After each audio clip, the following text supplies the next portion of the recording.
Hello friends, स्वागत है आपका अपने चैनल सरकारी रिजल्ट्स जॉब.com में। फ्रेंड्स, जैसा कि अब अगर वीडियो और एग्ज़ाम की तैयारी कर रहे हैं तो अगर आपको हिंदी में और जैसे कि समास संधि है तो बहुत ही डिटेल से हमारे पहले से पढ़ाए गए वीडियो हैं, उनमें आप डिटेल से देख सकते हैं ताकि आपका एक एक क्वेश्चन बहुत ही अच्छे तरीके से एक एक डिफिनीशन संधि और समास में बताए गए हैं और अन्य मुहावरे, लोकोक्तियाँ, ये सारी चीज़ें आ रही हैं। हिंदी बहुत ही डीपली पूछा जाएगा इसमें, तो वो सारे जो है कि हमारी पुरानी वीडियोस पड़ी हुई हैं, आप वहाँ पे जाकर के बेहतरीन तैयारी कर सकते हैं। और जैसा कि आप जान रहे हैं कि हम लोग पत्र लेखन पढ़ रहे हैं, तो पत्र लेखन में एक एक चीज़ बहुत ही डिटेल में आप पढ़िए ताकि आपका इससे क्वेश्चन बहुत ही बेहतरीन ढंग से हो, गलत ना हो, क्योंकि माइनस मार्किंग है तो गलत करने से हमें बचना है।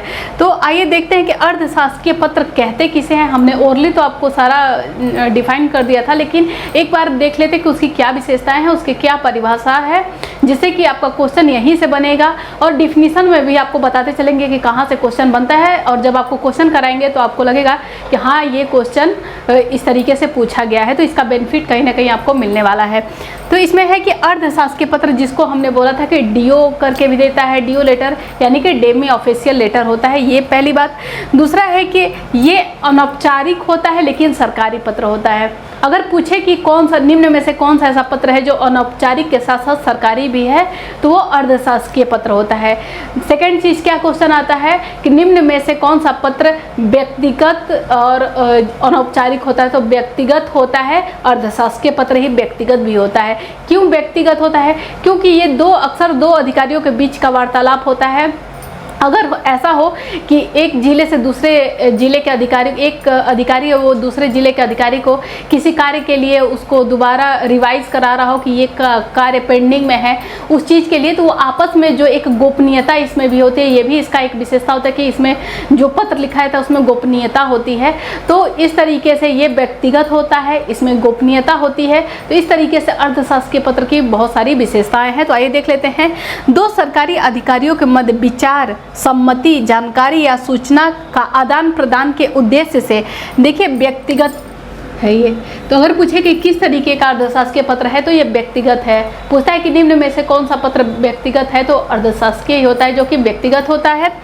ध्यान आकर्षण यानी कि ध्यान को आकर्षण करने के लिए, अगर एक अधिकारी दूसरे अधिकारी को किसी बात के लिए आदेश दे रहा है या फिर उसे याद दिला रहा है या फिर उसे सम्मति लेना चाहता है किसी कार्य में, तो उनके ध्यान आकर्षण के लिए इस तरीके का व्यक्तिगत पत्र रखेगा जो कि गोपनीय होगा। ठीक है, तो ध्यान आकर्षण और शीघ्र कार्रवाई की अपेक्षा के साथ लिखे जाने वाला अनौपचारिक हो किंतु सरकारी पत्र हो, तो वही अर्धशासकीय पत्र कहलाता है। ठीक है, तो आपने इसमें जान लिया तीन चीज़ कि ये दो अधिकारियों के मध्य होता है, गोपनीय होता है, व्यक्तिगत होता है, प्लस अनौपचारिक के साथ साथ ये सरकारी पत्र होता है। ठीक, अब इसकी विशेषताएं क्या है ये देख लेते हैं। तो है कि जब किसी दूसरे अधिकारी का ध्यान किसी विशेष विषय पर व्यक्तिगत रूप से आकृष्ट करना हो, यही व्यक्तिगत की बात जो कि इसके परिभाषा में हमने आपको परिभाषा के रूप में दिखाया, वही बात यहाँ पे भी है कि जब किसी दूसरे अधिकारी का किसी कार्य के प्रति ध्यान आकर्षण करना है तो वहाँ पर यह व्यक्तिगत रूप से कोई अन्य अधिकारी पत्र लिख सकता है। ठीक है, अब है कि यह व्यक्तिगत पत्र के रूप में लिखा जाता है जो गोपनीय पत्र की श्रेणी में आता है। आपसे क्वेश्चन पूछेगा निम्न में से कौन सा पत्र व्यक्तिगत तथा गोपनीय पत्र की श्रेणी में आता है, तो वो अर्धशासकीय पत्र ही होता है। ठीक है, अब है तथा प्राप्तकर्ता अधिकारी, यानी कि एक अधिकारी दूसरे अधिकारी को लिख रहा है। ठीक है, प्राप्तकर्ता अधिकारी को सीधे नाम से संबोधित कर व्यक्तिगत रूप से प्राप्त भी कराया जा सकता है, यानी कि वो प्रिय बंधु करके इस तरीके से, जैसे इसमें पूछा भी जाता है कि किस तरीके से हम संबोधित करेंगे, किस तरीके से पत्र को लिखते समय, जैसे कि आज्ञा से लिखेंगे या भवदीय लिखेंगे या क्या चीज़ें लिखेंगे, तो ये भी इसमें बहुत ही इंपॉर्टेंट होता है। प्रेषक के रूप में रहेगा, प्रिय बंधु रहेगा कि सेवा में रहेगा, किस तरीके की चीज़ें रहेंगी, तो वो भी आपको अभी हम करके दिखाएंगे कि क्या क्या चीज़ें होती हैं। ठीक है, अर्धशासकीय पत्र उत्तम पुरुष, देखिए ये भी आपको विशेषता हम बताए थे। अन्य अर्धशासकीय पत्र में बहुत सारी विशेषताएं हैं जो कि इससे क्वेश्चन बनते हैं डायरेक्ट। तो ये है कि प्रथम पुरुष शैली का इसमें प्रयोग किया जाता है, और ये पूछा जाता है कि किस तरीके की भाषा में पत्र लिखी जाती है, तो मित्रतापूर्ण भाषा में लिखी जाती है। क्यों?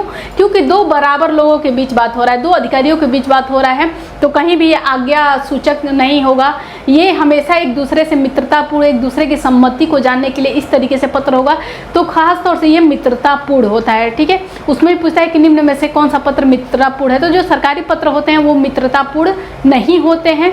ये अनौपचारिक है, जो भी औपचारिक होते हैं वो मित्रतापूर्ण नहीं होते हैं। जैसे सरकार को अलग अलग राज्यों में आदेश देना, वो मित्रतापूर्ण नहीं होता है, जबकि ये अर्धशासकीय पत्र जो है वो मित्रतापूर्ण भाषा में लिखा जाता है। ये इसकी विशेषता है।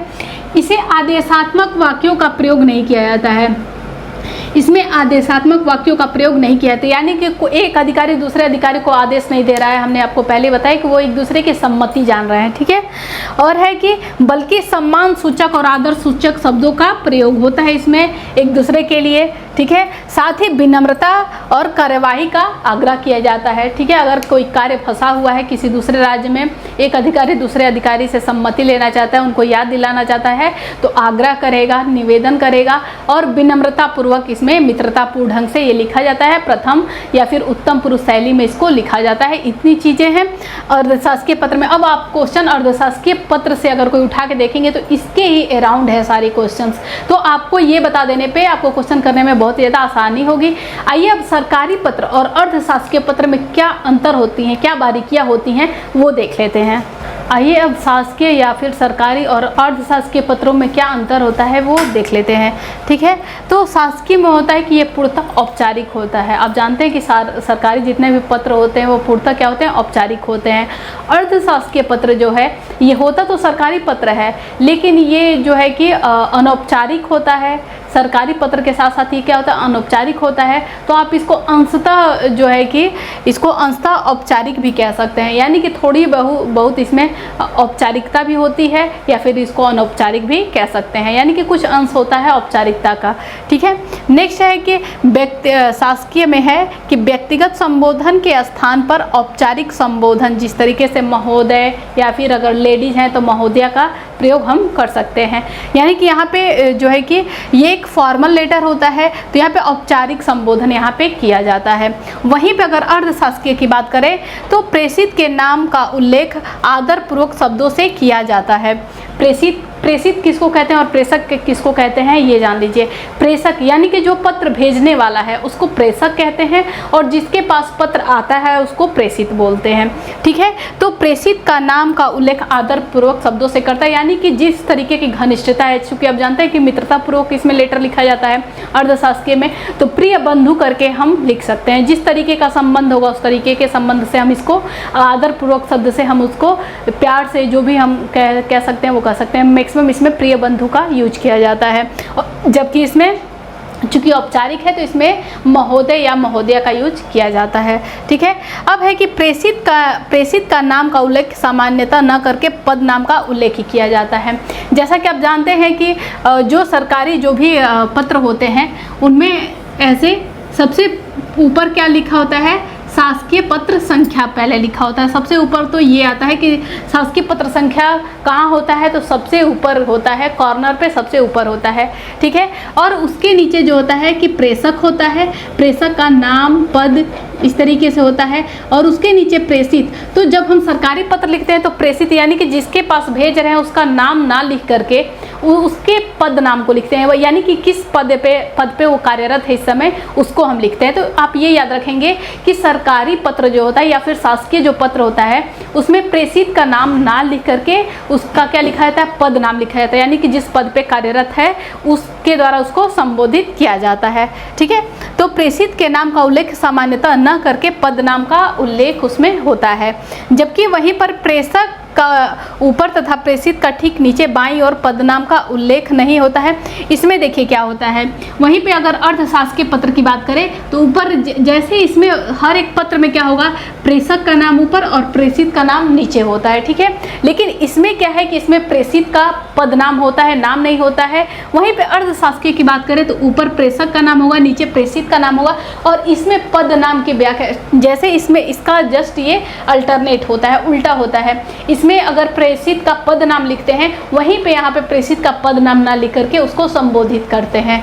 ठीक है, तो ये चीज़ आप एक इसमें डिफरेंस जान लेंगे कि यहाँ पर जो है कि और दोनों तरफ यही होता है कि बाईं ओर ही हमेशा नाम अंकित होते हैं। प्रेषक और प्रेषित दोनों के पद नाम हो या फिर नाम हो, बाईं तरफ ही अंकित होंगे। ये भी देता है कि बाईं तरफ दाईं तरफ, ये भी पूछता है आपसे पत्र में कि प्रेषक या प्रेषित का नाम या फिर पद नाम की बात आ जाए। अगर शासकीय होगा तो पद नाम की बात करेगा, अर्धशासकीय होगा तो उसके नाम का बात करेगा कि प्रेषक और प्रेषित का नाम हम दाईं तरफ लिखते हैं या बाईं तरफ लिखते हैं, तो हमेशा बाईं तरफ होता है।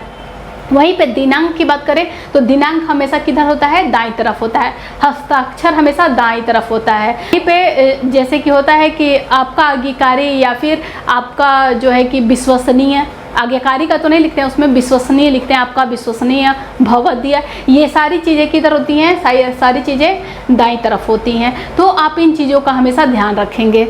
ठीक है, कि ये लेटर लिखने की जो प्रक्रिया होती है उसमें दोनों में लगभग समानता चलता है।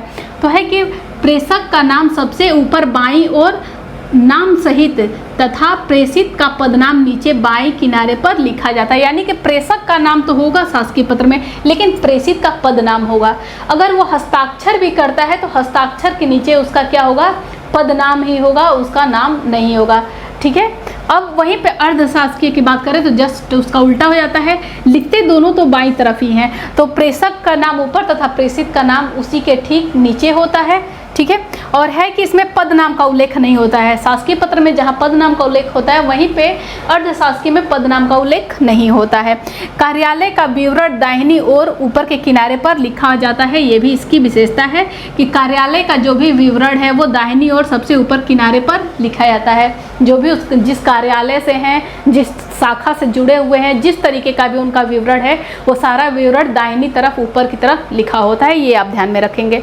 ठीक है, और है कि सदैव अन्य पुरुष शैली का प्रयोग होता है। जो भी शासकीय पत्र होते हैं, जितने भी सरकारी पत्र होते हैं, वो सारे औपचारिक होते हैं, प्लस उनमें क्या होता है कि अन्य पुरुष शैली का प्रयोग होता है। ये शैली भी पूछा जाता है। वहीं पे अर्धशासकीय की बात करें तो चूंकि ये अंशतः औपचारिक होता है या फिर इसको अनौपचारिक भी कह सकते हैं, तो यहाँ पर जो है कि हमेशा यही एक ऐसा पत्र है जिसमें सदैव उत्तम पुरुष या प्रथम पुरुष शैली का प्रयोग होता है। इसमें मित्रतापूर्ण भाषा का भी प्रयोग होता है। ये सब चीज़ें आप ध्यान में रखते हुए चलेंगे। आइए अब देखते हैं कि परिपत्र किसे कहते हैं, उसको जान लेते हैं।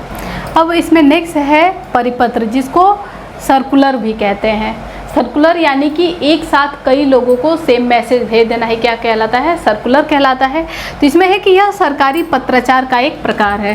तो आप जानते हैं कि ये भी एक क्या होता है, सरकारी या फिर शासकीय परिपत्र होता है।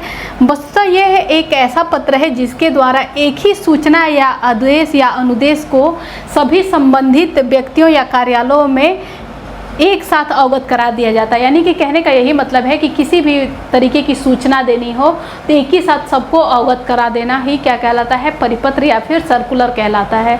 ठीक है, तो इसकी विशेषता क्या होती है, इसकी विशेषताओं में से क्वेश्चन आते हैं। ठीक है, तो है कि परिपत्र की दिशा सदैव वरिष्ठ से कनिष्ठ की तरफ होती है। इसका मतलब क्या है, वरिष्ठ मतलब कि बड़े अधिकारी से छोटे अधिकारियों की तरफ या जो भी कर्मचारी हैं उनके तरफ ये होता है। जैसे सरकार को राज्य के पास आदेश आएगा और उसके बाद से राज्य से जो है कि राज्यपाल से उसके अंडर में जो भी लोग हैं उसके पास कार्य आएगा। इस तरीके से ये हमेशा वरिष्ठ से कनिष्ठ की तरफ होता है। तो यहाँ से आपका क्वेश्चन बनता है इसमें परिपत्र में कि यह इसकी दिशा सदैव कैसी होती है। तो ऑप्शन में अलग अलग करके देगा। तो इसका वरिष्ठ मतलब बड़ा होता है, कनिष्ठ मतलब छोटा होता है। तो हमेशा वरिष्ठ से कनिष्ठ की तरफ होती है। वो अधिकारियों में बात कर ले या फिर सरकार की बात कर ले आप। ठीक है, अब है कि इसकी क्या क्या विशेषताएं हैं, विशेषताएं ही तो जान रहे हैं। तो इससे फ़ायदा क्या होता है, तो इसमें श्रम, समय और धन की बचत होती है। क्योंकि समय की भी बचत होती है, एक साथ ऐसे अलग अलग लोगों को सेम कार्य के लिए इन्फॉर्म करना और एक ही साथ सबको कर देना, दोनों में बहुत अंतर है ना। कि समय की बचत होती है प्लस धन की बचत होती है। श्रम जो हम मेहनत करेंगे एक एक लोगों को इन्फॉर्मेशन देने में, उसकी बचत हो जाती है। तो इसमें श्रम, समय और धन तीनों की बचत हो जाती है। अब है कि इसकी भाषा औपचारिक होती है। चूँकि आप जानते हैं कि ये सरकारी परिपत्र है तो इसमें जो है कि ये औपचारिक होगा ही। और जितने भी सरकारी या फिर शासकीय पत्र होते हैं, हमने आपको पहले ही बताया था कि उनको जो लिखा जाता है, जो भाषा होती है उनकी, वो भाषा कैसी होगी, तो भाषा जो है कि वो राजभाषा में लिखा जाता है, या फिर राजभाषा में ना निकल के वैकल्पिक राजभाषा में लिखा जाता है। तो ये हमेशा हर एक शासकीय पत्र के लिए आपको पूछा जाएगा कि इसमें किस तरीके के भाषा का प्रयोग होता है। तो राष्ट्रीय भाषा दिया होगा, राजभाषा दिया होगा, तो राजभाषा के साथ ही वैकल्पिक राजभाषा दिया होगा। तो ये दोनों ही होते हैं, या तो राजभाषा में लिखें या फिर वैकल्पिक राजभाषा में लिखें, लेकिन राष्ट्रीय भाषा नहीं होगा, आप ये याद रखेंगे। तो इसमें इसको राजभाषा में लिखा जाता है, और चूंकि सरकारी है तो औपचारिक तरीके से ही लिखा जाएगा। अब है कि परिपत्र में लिखने में इसकी क्वालिटी क्या होती है, किस तरीके से पत्र में होता है। तो परिपत्र में संख्या उल्लेखित होती है, यानी कि आपको पता है कि जो भी सरकारी पत्र होता है उसमें शासकीय पत्र संख्या जो होता है वो तो लिखा ही होता है, तो इसमें भी होता है जस्ट वैसे ही। लेकिन विभागीय होने के नाते संदर्भ, संबोधन तथा अधोलेखन नहीं होता है, यानी कि किसको संबोधित करके किया जा रहा है वो नाम नहीं होता। जैसा कि आपने अभी देखा कि सरकारी या फिर अर्धशासकीय पत्र था, उसमें प्रेषक का नाम होता था, प्रेषित का नाम होता था, जिसके पास भेजा जाता था। लेकिन इसमें ऐसा इसलिए नहीं होता है क्योंकि एक ही मैसेज कई लोगों को भेजा जा रहा है, सबका नाम इंक्लूड नहीं किया जा सकता। इसलिए इसमें किसी भी संदर्भ या फिर किसी भी तरीके का संबोधन, यानी कि माननीय हो गया या फिर प्रिय बंधु होगा, इस तरीके के किसी भी संबोधन का प्रयोग इसमें नहीं किया जाता है। तो आपसे पूछता भी है कि निम्न में से किस पत्र में संबोधन का प्रयोग नहीं करते हैं, किसी भी तरीके का संबोधन का प्रयोग नहीं करते हैं, तो वो कौन सा होता है, परिपत्र होता है। किसी भी संदर्भ में नहीं होता है, संबोधन में नहीं होता है। होता क्यों नहीं है, इसका रीजन यही हुआ कि एक साथ कई लोगों को सर्कुलर में उसको भेजना होता है, इसलिए किसी का भी नाम लेकर के या किसी को भी प्रिय बंधु या फिर महोदय महोदया करके इसमें संबोधन नहीं होता है। ठीक है, अब आइए जान लेते हैं कि शासकीय पत्र यानी कि सरकारी पत्र और परिपत्र के बीच क्या अंतर होता है। दोनों तो होते सरकारी ही हैं, औपचारिक ही दोनों पत्र होते हैं, लेकिन इनमें क्या अंतर होता है वो बारीकियां देख लेते हैं। अब आइए देख लेते हैं कि सरकारी पत्र और परिपत्र में क्या बारीकियां हैं, क्या अंतर होते हैं। दोनों चूंकि जानते हैं आपकी दोनों शासकीय पत्र ही होते हैं। तो सरकारी पत्र में कि यह पत्र किसी आदेश, सूचना अथवा जानकारी के लिए किसी कार्यालय द्वारा अन्य कार्यालयों को भेजा जाता है। ठीक है, एक कार्यालय से दूसरे कार्यालय किसी विशेष कार्य के लिए ये भेजा जाता है। वहीं पर पत्र की बात की जाए तो ये किसी आदेश, सूचना की बात नहीं करता है। कोई आदेश देना हो तो ऐसा कुछ कार्य नहीं करता, कोई सूचना, इसको तो खुद आदेश आता है। किसी जो है कि ऊपर पोस्ट से नीचे के पोस्ट के जो भी होते हैं कर्मचारी, उनको खुद आदेश आता है। तो ये हमेशा नीति विषयक होता है, यानी कि किस तरीके की नीति वहाँ पे लागू करनी है, क्या कार्य किया जाए जिससे कि उस विभाग में जो कार्य में है जो कि उन्नति हो, इस चीज़ों पे जुड़ी हुई चीज़ें होती हैं, यानी कि नीति विषयक होती हैं। इसमें किसी भी तरीके का आदेश या फिर सूचना नहीं दिया जाता है। तो ये अधिकतर क्या होती है, नीति विषयक होती हैं परिपत्र। ठीक है, जबकि जो है सरकारी में आप जानते हैं कि आदेश, सूचना और जानकारी के लिए भी ऐसा नहीं कि सरकारी में बस आदेश ही दिया जाएगा, किसी भी तरीके का जानकारी भी देना हो तो इस तरीके का सरकारी पत्र लिखा जाता है। दूसरा है कि सरकारी पत्र में उत्तर की अपेक्षा की जाती है, यानी कि अगर जो है कि किसी भी तरीके का जो है कि सरकारी पत्र भेजा जाता है तो नीचे के जो उसमें जो कार्य करने वाले हैं वो किस तरीके का क्या रिप्लाई देते हैं कि उस कार्य पे कितना हुआ, इस तरीके के उत्तर का वो जो है कि अपेक्षा रखती है कि इस तरीके का यहाँ पे कार्य लागू किया जाए और कितना होता है इतने समय में हमको उसको पूरा लेखा जोखा हमको दिया जाए, उसका ब्यौरा दिया जाए। इस तरीके के उत्तर की अपेक्षा सरकारी पत्र में रखी जाती है कि हम जो आदेश दे रहे हैं, जो नियम बना रहे हैं, उसका कहाँ तक पालन हो रहा है, उस पर हमको उत्तर चाहिए। जबकि वहीं पे परिपत्र में एक तरफा संवाद होता है। इसमें जो है कि कार्यालय बड़े अधिकारी के द्वारा नीचे जो भी कार्यालय में कार्य करने वाले हैं उनको चला जाता है, आदेश चला जाता है, तो इसमें एक तरफा संवाद होता है। उनको करना है वो कार्य, उसके अंडर में रह करके सर्कुलर में जो भी हैं उनको वो कार्य करना है, उनको नियम फॉलो करना ही है। ठीक है, अब है कि सरकारी पत्र के साथ कोई अन्य पृष्ठ नथी नहीं रहता है। सरकारी जो भी पत्र होते हैं वो बस सरकारी पत्र ही रहेगा, उसके साथ कोई अन्य पत्र नथी नहीं रहता है। वहीं पे परिपत्र की बात करें तो जब भी परिपत्र लिखा जाता है तो उसके पीछे एक सादा पृष्ठ का नथी जरूर किया होता है।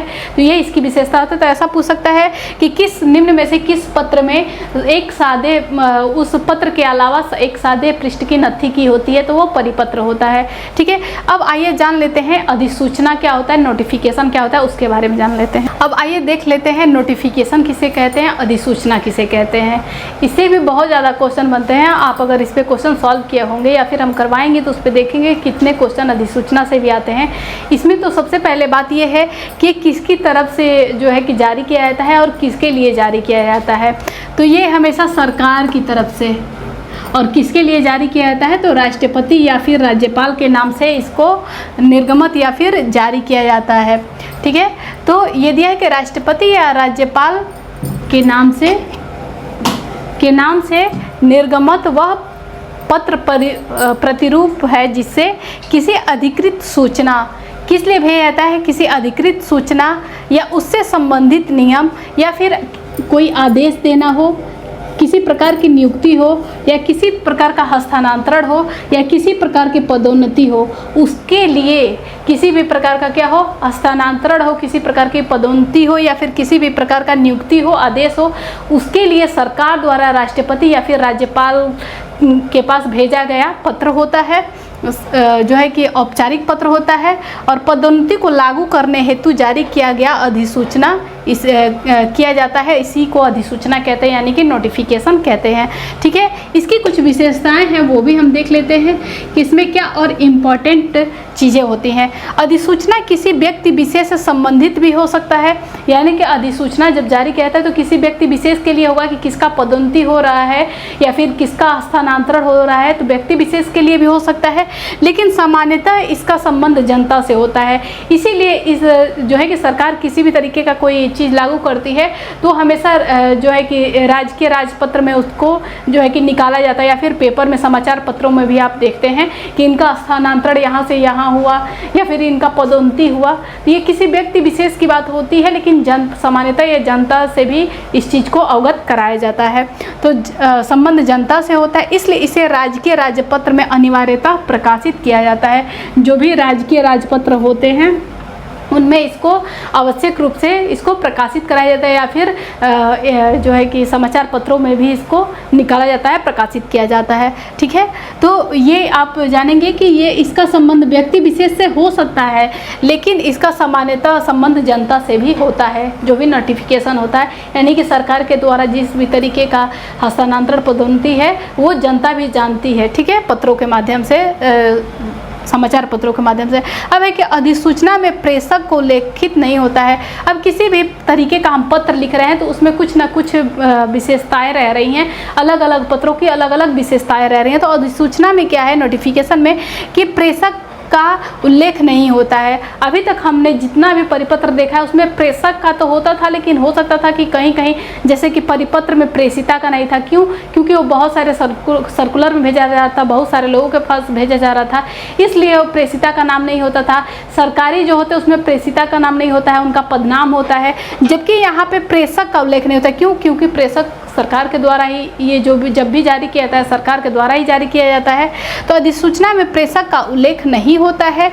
हाँ, क्या होता है उसमें, जो है कि भवदीय इस तरीके की चीज़ें, विषय हो गया, संबोधन हो गया तथा भवदीय, ये सब चीज़ें उसमें नहीं आती हैं कि किस विषय पे लिखा जा रहा है, संबोधन में क्या लिखा जाए, जैसे कि होता है कि माननीय हो गया, भवदीय हो गया, इस तरीके की चीज़ों का प्रयोग यहाँ पे नहीं किया जाता है। वहीं पे भवदीय के स्थान पर इससे संबंधित अधिकारी का हस्ताक्षर, जहाँ हम लोग लिखते हैं कि आज्ञा से या फिर आपका विश्वसनीय या फिर भवदीय, उसके जगह पे यहाँ पे क्या होता है कि जो भी नोटिफिकेशन होता है उसमें डायरेक्ट हस्ताक्षर होता है, और हस्ताक्षर और उसी के नीचे पदनाम भी लिखा होता है। नाम नहीं, पदनाम लिखा होता है, यानी कि किस कार्य पे वो कार्यरत है। ठीक है, किस पद पे कार्यरत है। तो इतनी चीज़ें होती हैं। अब नोटिफिकेशन की कुछ विशेषताएं हैं जिनसे काफ़ी क्वेश्चन बने हुए हैं, आइए उनको देख लेते हैं। अब हम देख लेते हैं कि कार्यालय आदेश यानी कि ऑफिशियल ऑर्डर क्या होता है। तो ये कार्यालय के अंतर्गत ही जो है कि आदेश दिया जाता है हर एक कर्मचारी को किसी भी कार्य में को करना होता है। तो और इसमें क्या होता है कि जो भी इसका आदेश होता है वो कार्यालय तक ही सीमित रहता है। प्लस ये क्या होता है, औपचारिक होता है, यानी कि सरकारी होता है, तो ये औपचारिक होता है। इसमें भाषा की बात की जाए तो राजभाषा या वैकल्पिक राजभाषा का प्रयोग होता है। लेकिन एक इसमें पॉइंट वाली बात हो जाती है इसमें कि इसमें जो है कि जिस तरीके से अर्थशास्त्री में आपने देखा कि इसमें उत्तम पुरुष शैली की जितनी भी सरकारी थी उसमें अन्य पुरुष शैली का प्रयोग होता है, लेकिन इसमें अर्थशास्त्री के बाद यही एक ऐसा पत्र होता है, यानी कि कार्यालय आदेश एक ऐसा होता है कि जिसमें इसमें भी क्या होता है, उत्तम पुरुष शैली का प्रयोग किया जाता है। इसमें उत्तम पुरुष शैली का प्रयोग किया जाता है कार्यालय आदेश में। तो ये चीज़ एक ध्यान रखने वाली बात है। और इसमें अगर किसी के भी द्वारा हनन किया जाता है, किसी भी कर्मचारी के द्वारा इस नियम का पालन नहीं किया जाता, हनन किया जाता है, तो तत्काल उस पर कार्रवाई की जाती है। तो ये हो गया कार्यालय आदेश के बारे में। अब नेक्स्ट क्लास में हम बहुत सारे क्वेश्चंस करेंगे, जितना भी पत्र जो है कि लेखन पत्र है, इस पे जितने भी क्वेश्चन बने हुए हैं, और आप देखेंगे कि जितना भी पढ़ाया गया है इनमें से ही घुमा फिरा के क्वेश्चन होते हैं। तो अब नेक्स्ट क्लास में आपके क्वेश्चन कराए जाएंगे। अगर वीडियो आती है तो प्लीज़ लाइक करें, ज़्यादा से ज़्यादा सब्सक्राइब करें। अगर आपके कुछ सुझाव हो तो हमें कमेंट के द्वारा ज़रूर बताएं। Thank you for watching this video.